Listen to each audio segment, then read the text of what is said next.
Do you want to get a GPX file onto your Amazfit Bip 6 watch? Well, I've seen too many videos that go over some of what you need to do. Hi, this is Handman. In this video, we're going to go over all the things you need to do to get a GPX routing file onto your Amazfit Bip 6 smartwatch. Stay tuned. Before we start, one of the main things we need to understand about putting a GPX file on the Amazfit Bip 6 smartwatch is it primarily involves two main maps. We'll go over all of this, but you basically need to first have the base map or the resource map, the topographical map, and then on top of that, you need to get your GPX file there, which has all the routing turn-by-turn directions. So you can't just use one of these things by themselves. You won't get the full effect of what you're trying to achieve. Step one, the first thing you need to do is pair your Amazfit Bip 6 smartwatch to your iPhone. Separate video on that, top right. Step two, you need to get a hold of a GPX file. Option one, get one from a friend. Option two, download one from a third-party site that fits your needs. This may involve a fee. Option three, create your own. Here again, there are a lot of options. You can use popular sites to create these like Strava, Komoot, Ride with GPS, etc. Some may involve a fee to download. Or use the one I've been using lately, gpx.studio. Regardless of the app you use, the desired end result is the same, a downloaded GPX file.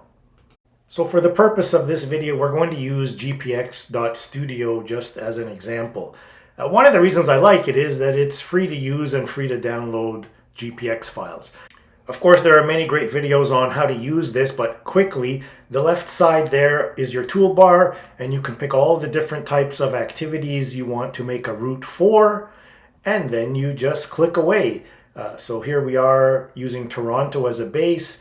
I click my starting point, and as I move my mouse and click the next spot, you see the blue line. It's building the route or route, whatever you're comfortable saying. And as you're clicking along, if it's not doing exactly what you want, oh, don't worry, you can drag some of the lines across to be more in line with what you're trying to achieve. There we go. So when that's done, the next thing to do is to export the GPX file. And you'll see here on this site, you can download and there is no charge.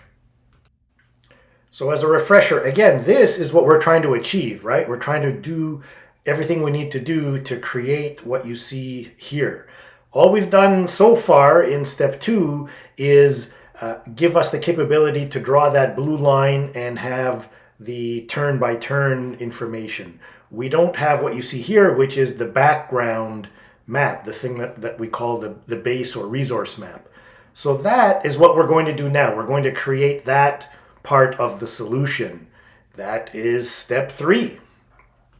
Open the Zep app, bottom right, pick device, scroll down to device app settings and select map. Move around until you have the area that covers the GPX file you created. This is why I create the GPX file first. As of the current release of the Zep app, there's no way to crop the roughly 40 by 70 kilometer area it will use. This is your base or resource map. Because it's creating a file that contains everything needed inside this 70 by 40 kilometer area, it might take a minute or so to download this to your smartwatch. Your patience has paid off. Now, step four, we need to get the GPX file that we created before onto the iPhone. The easiest way is to email it to yourself. From there, open the email and you'll see my iPhone is so smart, it's already changed the icon to the Zep app. Open the attachment and I'm going to share it with the Zep app. Select that, it opens up the Zep app. And there's the information from our GPX file. You can see the route and some information at the bottom. Next thing to do is save this, top right, And now we're going to pick the option bottom right, send to device. This should go much quicker than loading the base resource file that we did earlier. Now we've completed our two main tasks. We've created a base resource map and a GPX file. The hard work is done. Step 5 is, well, how do I use this GPX file? On an Amazfit Bip 6, the way to do it is you need to open an activity first. Let's say you select walking, then at that point go down to the settings at the bottom, select the chevron to the right of my route, and here's where you select the GPX file that we sent from the iPhone. Here you have a few items you can look at, like preview, or if you're ready, just click use route. Your GPX file, route, will now load on top of the base resource topographic map. You're ready to go. Cool things, the Amazfit Bip 6 supports offline maps, which means you don't need your iPhone nearby. Now, you need it to get the resource map and the GPX file onto your watch, but you don't need it to use the GPX file. That's because the Amazfit Bip 6 smartwatch has GPS capability on its own from 5 satellites. Another cool thing, during the turn-by-turn navigation, the watch provides haptic feedback at strategic waypoints, such as just before every turn and every kilometer. It'll vibrate. Another cool thing about the ZepFlow AI assistant is that it'll even provide audio feedback.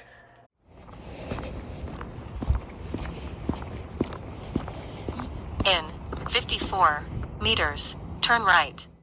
And as if all that isn't enough, when you've completed your activity, there is a plethora of information that you can provide to your coach, your advisor, fitness trainer, doctor, or for yourself. A side note, just because I went for a walk, I didn't do any vigorous enough exercise to trigger the VO2 max or anaerobic stats. Link for the Amazfit Bip 6 down below. And this is Handman saying see you in the next video.